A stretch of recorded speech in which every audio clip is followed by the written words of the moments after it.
Alright, we're going to be watching NattyDread, who's playing Kiriko, or Zenyatta first, and then Kiriko on Midtown. This is Gold 1. I think it's on PC. Hello, I'm currently a gold support playing mostly Kiriko and Zen. Baptiste are getting doped by the enemy team constantly. Last night we played a game of Midtown where I'm not even sure what I'm doing wrong or what I'm supposed to be doing. Felt like I was being pretty effective, but the tank complained about no heals, and I guess I could have used my Suzus more and better. My main question is what I'm not sure what I'm lacking, what I should have done differently. Any constructive criticism / tips are welcome. So this is going to be a mini review. I'm going to cover your first life basically as Zen, then you're going to switch to Kiriko. I'm going to cover your first life as Kiriko, and then I'm going to go to the end of the game and cover the very last fight, and that's all. So it's not my full-length review. So for starters, we're going to be playing as Zen. So your perspective as Zen, what you should be doing is cranking out as much damage as you possibly can. Like all the damage. Just throw Harmony in somebody, discord an enemy, often the tank, and just attack non-stop. Like every possible moment, eke out damage. That is the way that you're going to climb as Zenyatta. Just do so much damage. So that's number one. Number two is this positioning is actually bad. This position is only really used at lower ranks because it's actually a trap. It seems like this is a good spot to stand. The problem is that you've only two retreat paths, right? One is through here, which takes forever, and if they just run underneath, they will beat you to the point. Number two is that you drop here and then go back, but the problem is you're going to be super exposed when you drop, and we're actually going to see that right now. So tank comes out, your Harmony. So a big tip for Zen is do not charge orbs when enemies are visible. Okay, that's like a universal rule. Do not charge orbs when enemies are visible. The reason being is it actually reduces your DPS by half. So you're literally nerfing your damage by half by charging. You should only charge when there are no enemies visible or the enemies are invulnerable. So for example, they have defense matrix or Genji deflect, something like that. Otherwise, you should be attacking right now. Like you should be constantly left clicking, attack, attack, attack, attack, attack. Right? Again, right now, just attacking nonstop.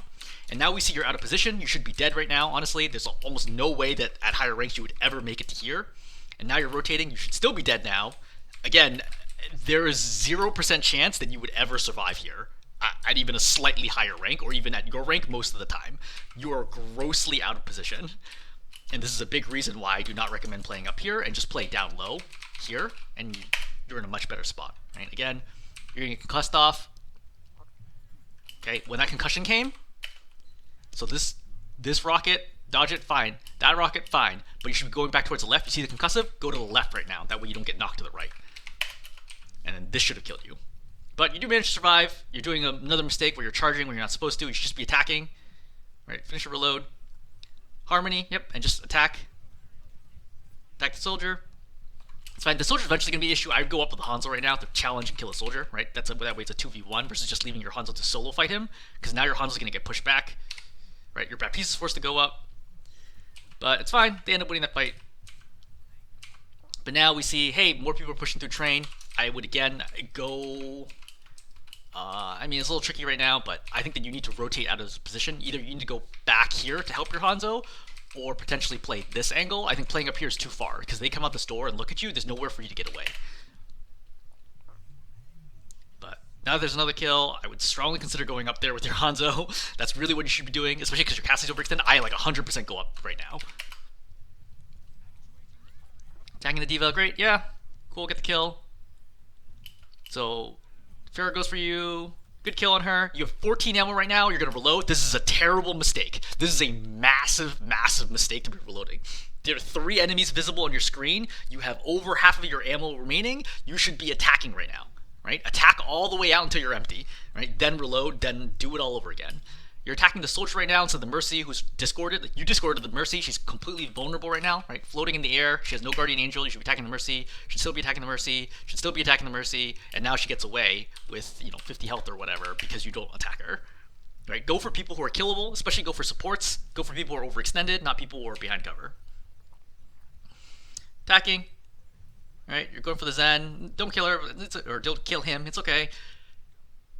So you're low on ammo right now. I would actually just reload because the fight's about to intensify. So you want to have full ammo when fights start. Right? So now you're at full ammo. You really should reload because now the fight gets serious and now you're stuck reloading. You see how you're not attacking anything, but it's fine. Attack the Risa, and you're going to pop trance here. So a few things are going to go wrong. Number one, Cassie's up here. Your job in this lineup, running as Baptiste, is to heal the Cassidy, okay? Your Baptiste can heal everyone up close because he's a good splash, like AoE healer. He's really bad at healing people, like really far away and on high ground because he has to direct them with a grenade, which is quite difficult. Your job is to keep the harmony up on the Cassidy in this situation as soon as he's visible, number one.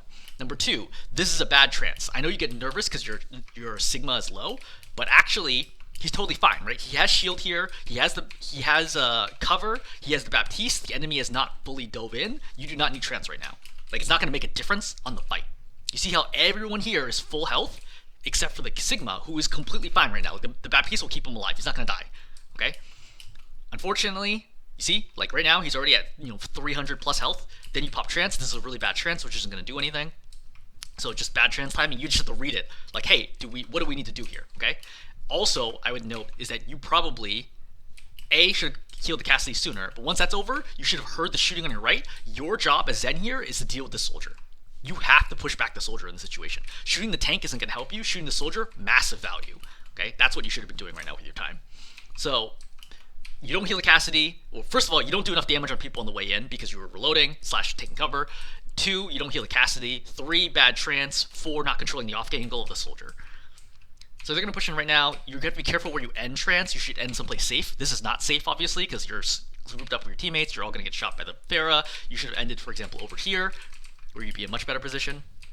Everybody's getting splashed. You're just kind of sitting here, not really doing anything. Visor gets popped, which again, trance would be excellent here to keep everybody alive, but you don't have it. You should have immediately taken cover. You decide not to take cover and instead walk into the open more, which gets you killed. So a lot of mistakes across the board as to why you end up losing this fight, and a lot of things you could have done differently. You're going to come out as Kiriko. By far your biggest problem is that you only heal. So Kiriko, after multiple changes, is now designed so that you have to weave attacks. So it should be heal, followed by at least 1 kunai, if not 2, right? Followed by another heal, and then a kunai, or 2 kunais, and then heal, right? It's weaving. You can look it up. It's a very common technique, right? It's like heal, attack, or heal, attack, heal, attack. Something along those lines, okay? Only healing is not great. I actually have a guide on my, not a guide, a playlist on my channel where I tried to see how far I could get, how high I could climb as Kiriko. So for perspective, I can play Kiriko in like low masters, I would say. So for perspective, I was high masters at peak last season.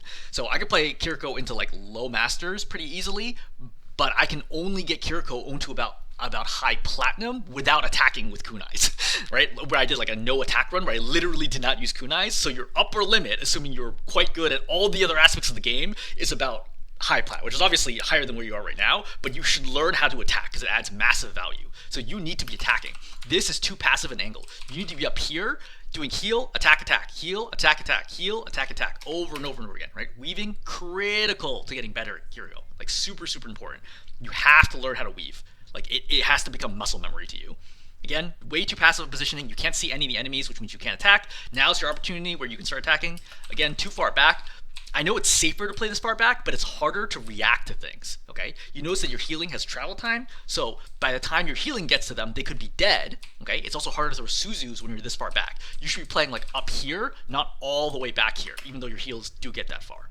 You're over-prioritizing safety over value. Okay, playing up here, so for example, if you're playing right here, you can get massive value, right? Heal, and then headshot the Orisa. This close, you're not going to miss a lot of headshots on the Orisa. Obviously, this is too dangerous, right? You're going to die if you're standing right here. But that's like the spectrum that you need to control, to calibrate for, is how close do I want to be? How close can I be based on their lineup, based on the positioning, based on cooldowns used, etc., etc. Again, you're really, really far back right now. You're also not weaving again.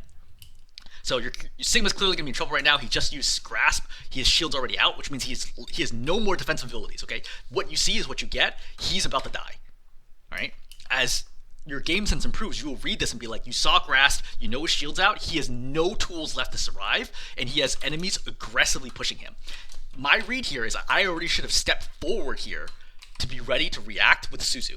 Unfortunately, you are continuing to back up. He's going to get lower and lower, and now you throw the Suzu, but it is too late and he dies. And this is why you need to be closer, right? The only way to save the Sigma here is to be close enough to Suzu him, to buy him a little more time to reset his shield, right? Or rock or whatever it is, number one. And number two is to also be able to kill someone with your kunais, right? Your protective support should not be, I keep my teammates alive and they win the game. It should be, I help keep my teammates alive and I also kill people to win the game. So for example, if you're down here, you could potentially two-shot the Mercy, right? But if you're playing all the way back here, like your odds of hitting a headshot are so low. Once the Sigma dies, the fight's over. Like, at this point, nothing else is going to matter. It's extremely unlikely you're going to be able to win this fight, unless your Cassidy pops off, which he is. Yeah, I mean, you're still going to win this fight, but it's quite lucky. Generally speaking, if your tank dies, you usually lose the fight. Alright, staying over here, playing high ground. Yeah, this is fine. You should be attacking the Pharah. As soon as she boosted, I would attack her, because when she boosts, she's actually quite vulnerable because her movement is predictable. So we'll watch it again. So right here, that's where I would immediately start attacking her, because she's going to be, you see what she's like frozen in the air at top? That's a good opportunity to go for her attacks and headshots. Never stand still. I think you stand still for a second. Yeah, see, this is incredibly dangerous. Never, ever, ever, ever, ever, ever, ever stand still in Overwatch. Unless you are hiding for some reason, and you will never be doing that as a support, you do not want to do that. Alright, soldiers attacking you. You're pretty far away here. I would just Suzu and walk to the side. Swift stepping here puts you in more danger, not less danger, because now you're like directly under them. You get extremely low, Pharah's going to go to try to kill you. I can't believe you have not Suzu'd yet. You're extremely lucky that she misses that second rocket. What the heck? This is the easiest kill of this Pharah's life. You should have already Suzu'd. You swift step to a Sigma who's going to die, and everyone's dead. So, in general, just not enough. First of all, you're not saving people with Suzus. Number two is you're not weaving, right? Two biggest problems with Kiriko by far. Alright, let's cover the end of the game. So, you're pushing here. You have to push all the way. The other team capped it, so you got to finish this and then go into the next round. So, once again, playing really, really far away. You need to be playing low ground right now, right? And with wherever your tank is. Where's your tank? Oh yeah, tank's recharging. Okay, so you gotta wait for the tank to come back. Again, what you're doing right now, zero value. There's like almost no way you're gonna hit a headshot or get a kill right now. So, fight started, I would drop right now and play probably like right here with my team. You're too far away to do anything right now. You need to reload your kunais as well. So, Ramattra ult started. Again, I need to save people from Ramattra ulti, okay? If people die here, we're gonna lose no matter what. And my Widow got a pick, so it's a 5-on-4. As long as I keep people alive, we win this.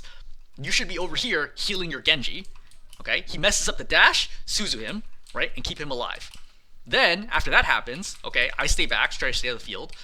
He's going after my Baptiste. Just keep healing your Baptiste, right? Heal, heal, heal, right? Attack the Ramattra in the back, heal, attack. Okay, both of these heroes you could have saved or at least delayed their death by 5 to 10 seconds. And that is a massive difference for your ability to turn this fight around, okay? You could heal, right, save both of them, and then come back here, and then save your Zarya. Is it likely you win this fight? No, because they do have ulted. Yeah, actually, no. Your Genji has Blade. Yeah, no. So that's like I was gonna say they have ult advantage with Ramattra ulti, but Genji has Blade here. If you keep Genji alive, he can Blade and go in and potentially turn this fight. So, yeah, I mean, pretty basic mistakes. I think on Kiriko, just need to stay a lot closer. All right, re-summarizing. So, as Zenyatta, a lot more damage. Do not charge while enemies are visible, right? And just crank out damage and paying attention on when to trance, right? Do I actually need trance? Is this trance going to help my team win the fight? If not, why am I trancing? And then on Kiriko, playing a lot closer and weaving attacks and making sure to save people with Suzu. All right, I'm going to stop there. Hopefully this is helpful.